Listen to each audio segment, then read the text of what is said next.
അയ്യപ്പേട്ട, പിണറായി 3.0 എന്താ ചേട്ടൻ ചിരിക്കുന്നത്? അല്ല, ഇതിങ്ങനെ പറയുമ്പോ 3.0 എന്ന് പറയുമ്പോൾ നമുക്ക് തന്നെ ഇതൊക്കെ സംഭവിച്ചാലുള്ള ഗതി ഇങ്ങനെ ആലോചിച്ചു പോയതാ. എന്തായാലും വീണ്ടും ഞാൻ പറയുന്നു, പിണറായി 3.0. അല്ല, അറ്റാക്ക് വന്ന് ഞാൻ വീണാലും ഉത്തരവാദിത്തമായിട്ടും തോന്നുന്നു. അത്ര കണ്ട് വെറുത്തു പോയിരുന്നു. പക്ഷെ അത് വരുമെന്നാണ് പറയുന്നത്. മുഖ്യമന്ത്രിക്കാണെങ്കിൽ ഞാൻ അതിലേക്കാ വന്നത്. കാരണം ഇത് നമ്മൾ കേൾക്കുമ്പോൾ നമ്മൾ ഇതൊക്കെ വരുമോ? പക്ഷെ മുഖ്യമന്ത്രിക്ക് വളരെയധികം കോൺഫിഡൻസ് ആണ്. അദ്ദേഹത്തിന്റെ ശരീരഭാഷയിലൊക്കെ ആ കോൺഫിഡൻസ് എന്ന് പറഞ്ഞ് കാണാനുമില്ലേ? എവിടെ നിന്നാണ് ഈ കോൺഫിഡൻസ് ഇത്രയ്ക്കും അദ്ദേഹത്തിന് കിട്ടുന്നത്? എങ്ങനെയാണ് അദ്ദേഹം ഇതിനെ വിലയിരുത്തുന്നത്? കാരണം കിട്ടുമോ?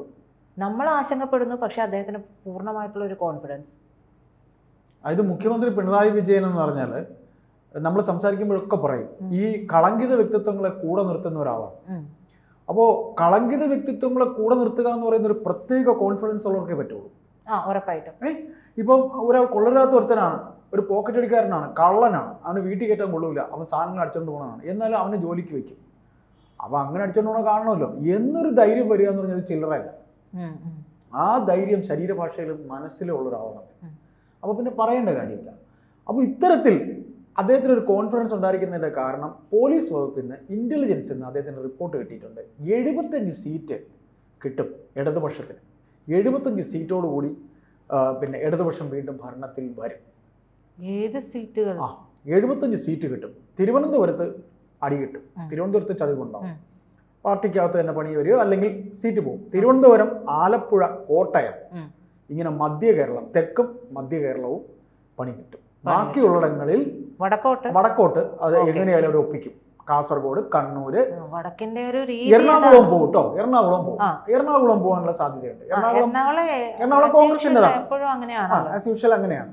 എറണാകുളം പോകാനുള്ള സാധ്യതയുണ്ട്. അപ്പോൾ 75 സീറ്റ് കിട്ടും എന്നൊരു കണക്ക് അദ്ദേഹത്തിന് കിട്ടിയിട്ടുണ്ട്.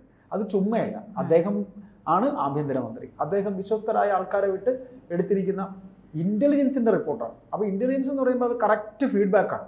അപ്പൊ ഈ 75 കിട്ടുന്നതിൽ വേറെ ഇപ്പൊ നമ്മൾ പറഞ്ഞു, മലപ്പുറം, കണ്ണൂര്, കാസർഗോഡ്, ഇങ്ങനെ ആ എറണാകുളത്തിന് ഇപ്പുറം തൃശ്ശൂർ പോലും ചിലപ്പോൾ കിട്ടാൻ സാധ്യതയുണ്ട്. അപ്പൊ ഇങ്ങനെ നമ്മൾ അതിന്റെ കണക്കൂട്ടുന്നതിന്റെ കാരണം വേറെ ഒന്നും ഉണ്ട്. മുസ്ലിം ലീഗുമായി ഒരു ചെറിയ ഉടമ്പടി കൂടെ വെക്കാനുള്ള സാധ്യത. ലീഗിനെ അവര് ക്ഷണിച്ചതാണല്ലോ. 20 സീറ്റ് ലീഗുമായിട്ട് ഒരു ഉടമ്പടി അവർ വരും. ലീഗുമായി 20 സീറ്റിൽ ഒരു അണ്ടർസ്റ്റാൻഡിങ്ങിനുള്ള സാധ്യതയാണ് ഇപ്പോൾ. അങ്ങനെ ഒരു ഉടമ്പടി ചർച്ച പോയിട്ടുണ്ട്. കാര്യം ലീഗിനെ സംബന്ധിച്ച് ലീഗിന് ഇപ്പൊ കോൺഗ്രസ് കയറുമെന്നൊന്നും യാതൊരു ഇതുമില്ല. കാര്യം ഇങ്ങനെ ഇപ്പൊ തമ്മിലടി യാതൊരു കുറവുമില്ല. ഒരു പ്രതിപക്ഷ നേതാവ് എന്ന രീതിയിൽ അദ്ദേഹം തീർത്തും പരാജയമാണ്.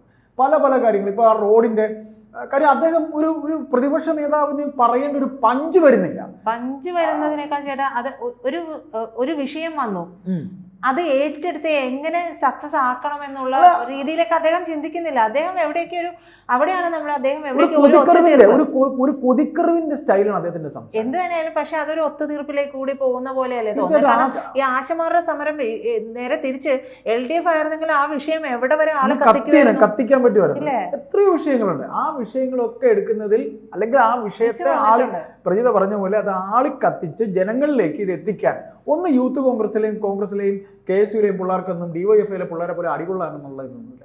അടികൊള്ളാനോ അല്ലെങ്കിൽ SFI പിള്ളേരെ പോലെ വിപ്ലവം അവരുടെ തലയ്ക്ക് പിടിച്ചിട്ടില്ല. അവർക്കത് പറ്റില്ല.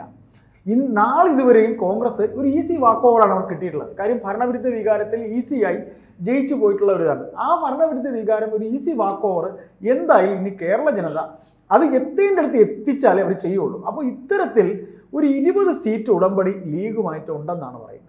അങ്ങനെയാണെങ്കിൽ എനിക്ക് തോന്നുന്നു ലീഗ് പോകാനുള്ള സാധ്യത. ലീഗ് പുറമേ നിന്നൊരു പിന്താങ്ങൽ പോലൊരു ഗെയിം കളിക്കത്തേ ഉള്ളൂ. കാര്യം ലീഗിന് പെട്ടെന്ന് അങ്ങ് ചാടിപ്പോകാൻ പറ്റില്ല. കാര്യം ഈ KM ഷാജിയും മുനീറും ഉള്ളതുകൊണ്ട് ഒരിക്കലും അവർക്ക് പൂർണ്ണമായി പോകാൻ കഴിയില്ല. ഒരു വേള കൂടെ ലീഗ് ഭരണത്തിൽ ഇല്ലെങ്കിൽ ലീഗിന്റെ കാര്യം തീരും. നമ്മൾ പലവട്ടം സംസാരിച്ചിട്ടുണ്ട്.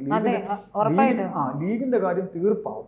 കാര്യം ലീഗ് ഇപ്പോൾ കുഞ്ഞാലിക്കുട്ടി സാഹിബ് ഇവർക്ക് കൂടെ ആ മലപ്പുറം ഭാഗത്ത് ഇവരെ ജയിക്കുകയുള്ളൂ. പക്ഷേ എങ്കിലും കണ്ണൂര്, കാസർഗോഡ്, പിന്നെ കോഴിക്കോട് ഇവിടങ്ങളിലൊക്കെ ലീഗിന് കുറച്ച് ശക്തിയുണ്ട്. മുസ്ലിം വോട്ടർ ബെൽറ്റ്, മലപ്പുറത്ത് മുസ്ലിം വോട്ട് ബെൽറ്റാണ്. മലപ്പുറത്ത് ആകെ ഒരു CPM കാരനാണ് ജയിച്ചിട്ടുള്ളത്, നന്ദകുമാർ എന്ന് പറഞ്ഞിട്ട്. നേരത്തെ ഇദ്ദേഹം ജയിച്ച സീറ്റ് ഉണ്ടല്ലോ, നമ്മുടെ ശ്രീരാമകൃഷ്ണൻ ജയിച്ച സീറ്റാണ്, സ്പീക്കർ പഴയ. അപ്പൊ അത്തരത്തിൽ മലപ്പുറം, കണ്ണൂര്, കാസർഗോഡ്, കോഴിക്കോട് ഇത്രയും ഇടങ്ങളിൽ ഒരു മുസ്ലിം വോട്ട്, ലീഗ് എന്നല്ല, മുസ്ലിം വോട്ട്, അത് ലീഗായിരിക്കാം, സമസ്തയായിരിക്കാം, ജമാഅത്തായിരിക്കാം, അവരാരായിരുന്നാലും മുസ്ലിം വോട്ടിൻ്റെ ഒരു ബാർഗൈനിങ് നടക്കുന്നുണ്ട്. ആ ബാർഗൈനിങ്ങിൽ 75 സീറ്റ് ഈ പോയിടത്തെ തിരുവനന്തപുരത്ത് എന്തായാലും കോവളം പോകും, ചിലപ്പോൾ വട്ടിയൂർക്കാവ് പറയാൻ ഒക്കത്തില്ല, നല്ല ബലാബല മത്സരമായിരിക്കും. കഴക്കൂട്ടം പോയാലോ, അങ്ങനെ എടുത്തു പറയാൻ പല സീറ്റുകളും നമുക്കുണ്ട്, പറയാനുണ്ട്. അപ്പോൾ അങ്ങനെ ആ ഒരു മത്സരം. പിന്നെ കോട്ടയത്ത്, പത്തനംതിട്ട വീണ ജോർജ് ജയിക്കുമെന്ന് എന്തുറപ്പ്? വീണ ജോർജിനെ വീണ്ടും സ്ഥാനാർത്ഥിയായിരിക്കും, എന്തുറപ്പ്? അതും പറയാൻ കഴിയില്ല. പിന്നെ പാലക്കാട് രാഹുൽ മാങ്കൂട്ടം ഒരിക്കൽ കൂടെ ജയിക്കുന്നവരെ ഉറപ്പാണ്. മനസ്സിലായില്ലേ? അങ്ങനെ അത്രയൊക്കെ വരുമ്പോൾ ഈ സീറ്റുകളുടെ കാര്യത്തിൽ 75 ഒരു കണക്കൂട്ടിലുണ്ടെങ്കിൽ പിണറായി വിജയൻ എന്ന് പറയുന്ന administrator, one of the best administrator, അദ്ദേഹം 15 പറയാതിരിക്കാൻ കഴിയില്ല. 15 കൊല്ലം പാർട്ടി സെക്രട്ടറി ആയി എങ്ങനെയെന്ന് വെച്ചാൽ അദ്ദേഹം കൃത്യമായി കണക്ക്, അദ്ദേഹത്തിൻ്റെ കാര്യങ്ങൾ കൃത്യമായുണ്ട്. അങ്ങനെയാണെങ്കിൽ 75 സീറ്റ് വന്നാൽ ഈ 75 സീറ്റ് വരുന്നത് ലീഗുമായിട്ടുള്ള ഒരു അടിയൊഴുക്കെന്നൊക്കെ പറയില്ലേ, മുസ്ലിം വോട്ട് മാറിയാൽ സംഭവം മാറി. ന്യൂനപക്ഷം എന്ന് പറഞ്ഞാൽ അവരെ ചെറുതാക്കാൻ പറ്റില്ല, അവരുടെ വോട്ടൊരു വലിയ ഘടകമാണ്. ന്യൂനപക്ഷം എന്ന് പറഞ്ഞിട്ട് കാര്യമില്ല, അങ്ങനെ ഒരു പക്ഷം അല്ല ഇപ്പൊ അവര്. ന്യൂനപക്ഷം എന്ന് പറയുന്നത് മറ്റുള്ള പക്ഷങ്ങളാണ് ഇപ്പോ. അതെ, ഇതിൽ ഒരു സത്യങ്ങൾ വേറെ തുടർന്ന് എന്നറിയോ, BJPക്ക് ഒരു തവണ കൂടെ CPM ഭരണത്തിൽ വരേണ്ട BJPയുടെ ആവശ്യമാണ്. അപ്പോൾ പ്രീത ചോദിച്ചു, അതായത് ഒരു തവണ കൂടെ വന്നു കഴിയുമ്പോൾ പാർട്ടി തീരും, CPM എന്ന് പറയുന്ന പാർട്ടി തീരും, സംഘടന തകരും. സംഘടന തകർന്നാൽ പാർട്ടി തീർന്നു, CPM തീർന്നു. കാര്യം അതാണ് BJPയുടെ ഒരു അജണ്ട. അതാണ് പ്രീത എന്നോട് ചോദിച്ചത് ഇന്നലെ, മറ്റേ എത്ര സീറ്റ് കിട്ടും BJPക്ക് എന്ന്. ഇപ്പൊ BJPക്ക് സീറ്റ് കിട്ടാനുള്ള സാധ്യത ചിലപ്പോൾ 5 സീറ്റ് കിട്ടിയെന്ന് വെച്ചോളൂ. ഒരു 5 സീറ്റ് 5ഒന്നും കിട്ടത്തില്ല. കാര്യം ലോക്സഭ ഇലക്ഷന്റെ പാറ്റേൺ ആൾക്കാരുടെ മനസ്സിൽ വേറെയും നിയമസഭ വേറൊരു സ്റ്റൈലുമാണ്. കാര്യം ലോക്സഭയിൽ ഈ കാണുന്ന CPM-കാരൻ പോയിരുന്ന് എന്ത് ചോദിക്കാനാണ്? പക്ഷെ ചേട്ടാ, ഞാനൊരു കാര്യം ചോദിക്കട്ടെ, ഇത്തരത്തിലുള്ള പ്രഡിക്ഷൻ നടത്തിയിട്ടുള്ള അല്ലെങ്കിൽ ഇത്തരത്തിലുള്ള ഒരു കാര്യങ്ങൾ പറഞ്ഞിട്ടുള്ള പല സ്ഥലങ്ങളിലും BJP പലപ്പോഴും ചിന്തിക്കാൻ പറ്റാത്ത രീതിയിൽ സീറ്റ് പിടിച്ചിട്ടുള്ള ചരിത്രം ഉണ്ടായിട്ടുണ്ട്. ഇപ്പോൾ പ്രജിത, ഞാനൊന്ന് പറഞ്ഞോട്ടെ, അതാ ഞാൻ പറഞ്ഞത്, ലോകസഭയിൽ ജനത്തിൻ്റെ മനസ്സിൽ ഇപ്പം മറ്റൊന്നാണ്, നിയമസഭയിൽ വേറൊരു രീതിയാണ്. ഇപ്പം നിയമത്തെ എങ്ങനെയാണ് രാജഗോപാൽ ജയിച്ചത് നിങ്ങൾക്കറിയാം? N ബ്ലോക്ക് നായരോട്ട് BJPക്ക് N ബ്ലോക്ക് കിട്ടി. CPM-ന് കിട്ടേണ്ട വോട്ട് വരെ CPM-കാർ രാജഗോപാലിന് വോട്ട് ചെയ്തു. അതുകൊണ്ട് രാജഗോപാൽ അന്ന് ജയിച്ചത്. രണ്ടാമത്, ഈ പറയുന്ന രീതിയിൽ ലോക്സഭ എന്ന് പറയുമ്പോൾ ആലപ്പുഴ ശോഭാ സുരേന്ദ്രൻ വോട്ട് ചെയ്യുകയോ ഇല്ലേ? ഇത്രയും തീപ്പൊരിയായ ഒരു നേതാവ്. AM ആരിഫ് ജയിച്ച ആളാണ് ആലപ്പുഴ. KC വേണുഗോപാൽ എന്ന കോൺഗ്രസ്സുകാരനായതുകൊണ്ടാണ് അയാൾ ജയിച്ചത്. ഇല്ലെങ്കിൽ അതങ്ങനെ വോട്ടിംഗ് ശതമാനം നിങ്ങൾ നോക്കി. അപ്പോൾ ലോകസഭയിൽ വരുമ്പോൾ വോട്ടിംഗ് ശതമാനം, വോട്ടിംഗ് പാറ്റേൺ വേറെ. ഇവിടെ നിന്ന് ഒരു CPM-കാരൻ ജയിച്ചു. ഞാൻ ചോദിക്കട്ടെ, MM മണി ഇവർ വലിയ നേതാവായിട്ട് കോട്ടയത്ത് ലോകസഭയിൽ നിർത്തിയെന്ന് വെച്ചാൽ MM മണി ലോകസഭയിൽ പോയി എന്ത് സംസാരിക്കും? ഹിന്ദി അറിയണം, അല്ലെങ്കിൽ ഇംഗ്ലീഷ് അറിയണം. MM മണിക്ക് സംസാരിക്കാൻ പറ്റും. ഞാൻ അദ്ദേഹത്തെ കളിയാക്കുന്നതല്ല. അത്തരത്തിൽ ജനം ചിന്തിച്ചു തുടങ്ങി. നമ്മുടെ യൂത്ത്, മധ്യവർഗം, ഇപ്പോൾ ഏറ്റവും കൂടുതൽ വോട്ട് മധ്യവർഗത്തിൻ്റെ വോട്ട്. കേരളം പഴയതുപോലെ അങ്ങനെ ഭയങ്കര പട്ടിണി സ്ഥലമൊന്നുമല്ല, സംസ്ഥാനമൊന്നുമല്ല. മധ്യവർഗത്തിൻ്റെ കയ്യിലാണ് ഇതിൻ്റെ ചുക്കാനിരിക്കുന്നത്. മധ്യവർഗമാണ് ഈ വോട്ട് ചെയ്യുന്നത്. Correct vote. ഇപ്പം നഗരങ്ങളിൽ മധ്യവർഗമാണ് ഒരു ആളെ ജയിപ്പിക്കുന്നത്. മധ്യവർഗം തീരുമാനിക്കുന്നു ഏക വോട്ട് ചെയ്യണമെന്ന് വിചാരിച്ചാൽ തീർന്നു. പഴയതുപോലെ ഈ പറയുന്ന സാധാരണക്കാരൻ്റെ വോട്ട് എത്രയോ ശതമാനമേ ഉള്ളൂ. അങ്ങനെ വരുമ്പോൾ ലോകസഭയിൽ ഇപ്പം തൃശ്ശൂർ സുരേഷ് ഗോപി ജയിച്ചതുകൊണ്ടാണ്. സുനിൽകുമാർ എന്ന മോശം കാൻഡിഡേറ്റ് ആണ്. മുരളീധരൻ മോശം കാൻഡിഡേറ്റ് ആണ്. ക്രിസ്ത്യൻ വോട്ട് N ബ്ലോക്കായിട്ട് പോയി BJP-യിലോട്ട്. അപ്പോൾ ജനം നോക്കുന്നത് നിയമസഭയിൽ ഇരിക്കുന്നത് പോലെ അല്ല ലോകസഭയിൽ. അപ്പോൾ നമ്മൾ സംസാരിക്കുമ്പോൾ ഇപ്പോഴും പറയും 15 സീറ്റുകളിൽ ലോകസഭയിൽ 15 നിയമസഭാ മണ്ഡലങ്ങളിൽ, ലോകസഭ ഇലക്ഷനിൽ 15 നിയമസഭാ മണ്ഡലങ്ങളിൽ BJPക്ക് ലീഡെന്ന് പറഞ്ഞു. BJPക്ക് ലീഡ് വരും. അവർ പടിപടിയായി കാര്യങ്ങൾ നീക്കും. അവിടെയാണ് ബുദ്ധി, അവിടെയാണ് RSSന്റെ ബുദ്ധി. ഈ സൈലന്റ് കില്ലർ എന്നൊക്കെ പറയുന്ന പോലെ വളരെ വളരെ വളരെ വളരെ ഇങ്ങനെ നിന്ന് അവസാനം മുച്ചൂടും ഇല്ലാതാക്കും. ഈ ഒരു ടേം കൂടെ കിട്ടുമ്പോൾ ഇവിടെ സഖാക്കൾ വിചാരിക്കണേ തങ്ങളുടെ കഴിവെന്നാണ്. ഈ കണ്ട എല്ലാ പോക്കൃത്തരത്തിൻ്റെയും അവസാന അടിയായിരിക്കും ഈ 75 സീറ്റിൽ പിണറായി വിജയൻ ജയിക്കുന്നത്.